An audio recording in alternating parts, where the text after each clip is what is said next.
السلام عليكم ورحمة الله وبركاته. النهاردة حبايب قلبي عملت لكم عدس بالطريقة التركي. شايفين القوام والطعم اخر لذاذة واخر طعامة. وعملنا معاها الخبز الجميل اللي محمصينه على هيئة فيونكة. تعالوا نشوف احنا عملنا الفيديو الجميل الرهيب ده ازاي. نسمي ونصلي على رسول الله. عشان نعمل العدس التركي او شوربة العدس التركي، عندنا نص كيلو من العدس الاصفر غاسلينه كويس. عندنا جزرايه مقطعينها قطع صغيره، بطاطس مقطعه قطع صغيره حبه واحده. عندي قطع من الزبده، عندي بصلايه مقطعاها او مخرطاها. نسمي ونصلي على رسول الله. حطيت قطع من الزبده، هضيف عليها شوية من زيت الزيتون او زيت المائدة زي ما انت عايزة. انا ما حطيتش زيت الزيتون في الاول لانه مش بيتحمل الحرارة. هضيف البصلاية واشوحها.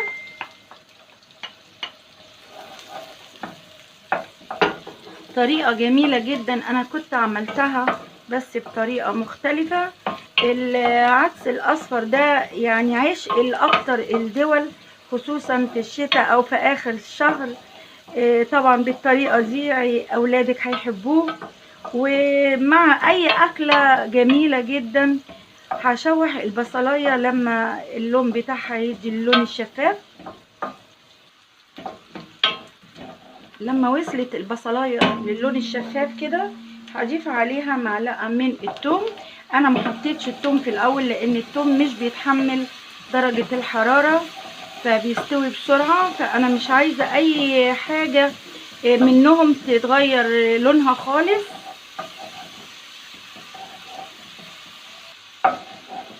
هنديها تشويحه بس كده.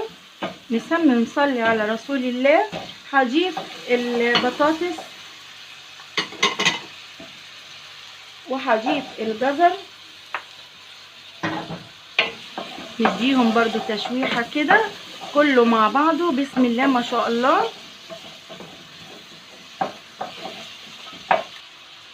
هضيف عليها البابريكا ونقلب. هضيف شوية قد معلقة صغيرة من الكمون، واتفرجي بقى على طعم البهارات الرهيبة دي. هضيف البزار او الفلفل الابيض لو موجود، الفلفل الاسود لو موجود، اي حاجة منهم هتحل المشكلة بتاعتنا. يعني اذا كان الفلفل الابيض هيبقى حلو قوي، الفلفل الاسود مش هيقول لا. وهشوحهم بالطريقة دي. نسمي ونصلي على رسول الله. هضيف العدس دلوقتي حالا عليهم يتشوحوا كلهم مع بعض.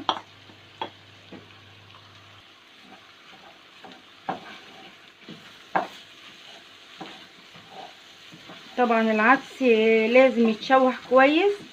يعني الطريقة قريبة قوي من الطريقة السورية، كل بلد وليها طريقة. وبصراحة انا يعني بحب طبعا طريقتنا احنا كمصريين في العدس، لكن الطريقة دي برضو انا لما جربتها وعملتها معاكم قبل كده فكانت عجبتهم جدا في البيت، فطلبوها مني، فانا قلت اعملها تاني لاحبابي اللي لسه ما شافوهاش. هنقلب كويس لغاية ما يتشوح كل المكونات دي مع بعضها كويس جدا. بعد ما تشوح هضيف معلقة من معجون الطماطم، معلقتين كده زي ما انت عايزة، وهقلبهم تاني كويس جدا.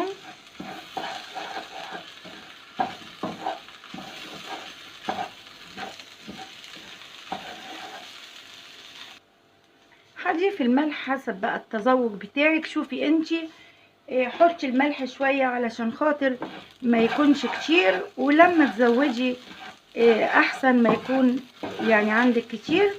كده المكونات اتشوحت معانا والعدس اتشوح حلو قوي قوي والريحة طالعة بجد جميلة جدا. دلوقتي هضيف المية. عايزة اقولك ان كل انسان وله طريقته، يعني في بيحطوا المية دي لازم تكون مغلية، انا ما بتفرقش معايا سواء المية من الحنفية او مغلية. طبعا كله دلوقتي هيستوي مع بعضه وهياخد الحرارة الطبيعية بتاعتها.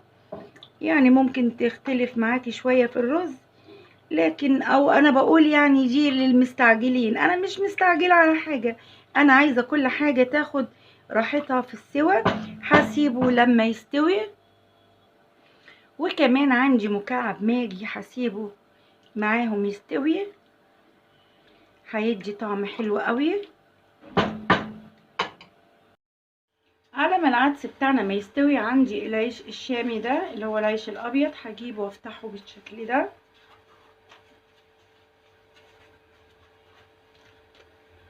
بالطريقة دي كده، وهجيب السكينة وهقطعه. نصلي على رسول الله. هقطعه كده.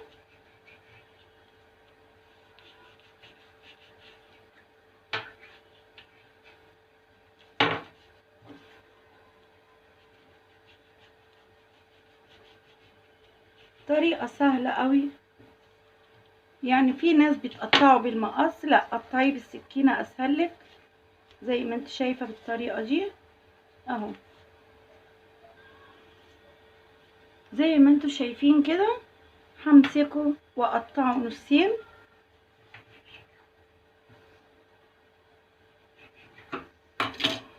وهاجي بقى، طبعا انا هكمل بقية الكمية بس هوريكم انا هعمل بيها ايه. هاجي امسكه من النص كده زي الوردة، وردة او فيونكة اي حاجة، وهاجي شريطة رفيعة كده هاخدها وهلفها عليها. شايفين شكلها عامل ازاي كده. وهاجي بالخلة دي وهقفلهم مع بعض، وهقولك انا هعمل بيها ايه. شايفين شكلها عامل ازاي. هوريكم واحدة تانية. هاجي كده اهو، اهي هقفلها من النص كده، هكشكشها واعملها كده. طريقة سهلة جدا. وهاجي اخد حتة من العيش واعملها زي شريطة كده من النص.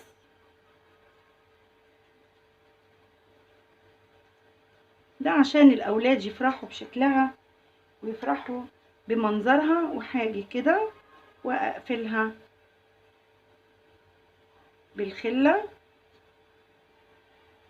وهكمل بقية الكمية بالشكل ده. ده شكل الوردات الجميلة اللي احنا عملتها او الفيونكات. وده العيش اللي احنا قطعناه عادي، لو تحبوا تاكلوا كده ممكن، لو تحبوا تعملوا ده كديكوريشن كده مع للاولاد هيحبوه جدا. حطيت الهوكو فيه زيت، هسيب الزيت لما يقدح. بمجرد الزيت ما يقدح نصلي على رسول الله. هحط الوردات بتاعتي او الفيونكات بتاعتي.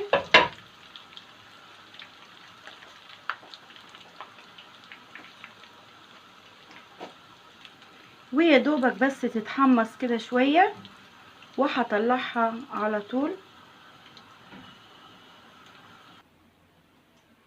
وبعديها هرمي الخبز. ما بياخدش وقت خالص، يا دوبك ثواني وتلاقيه على طول معاكي اتحمص. شايفين ثواني اتحمص، ما خدش اي وقت. برد.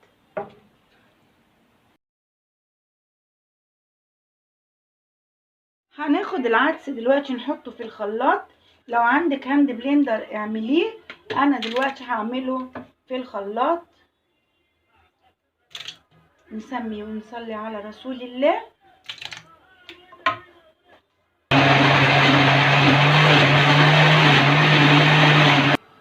حطيناه بقى على النار يغلي غلوة. شايفين القوام بتاعه تحفة تحفة يا جماعة والله. فعلا جميل جدا وطعم مختلف عن اللي احنا بنعمله. اكيد كل دولة لها طريقتها، بس شايفين بجد يعني يستاهل ان انتوا تجربوه. بعد ما يغلي هنعمل ايه؟ هنيجي على المقلاية واحط فيها معلقة سمنة او معلقة زبدة حلوة كده. بصراحة انا بحب السمنة الفلاحي. كمان احط عليها البابريكا واحمرها بس شوية كده. وده الصوص اللي هنعمل بيه احلى عدس ممكن تاكليه في حياتك. بس شوية كده وخلاص هنطفي عليه كده. بعد ما غرفناه هاجي بقى للصوص الجميل ده واحطه. بسم الله ما شاء الله.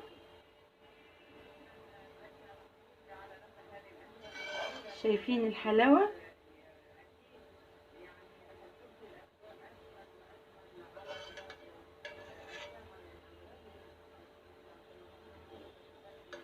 وكده يكون خلص الفيديو بتاعنا. لو عجبكم الفيديو ما تنسوش اللايك والسبسكرايب والكومنت. والسلام عليكم ورحمة الله وبركاته.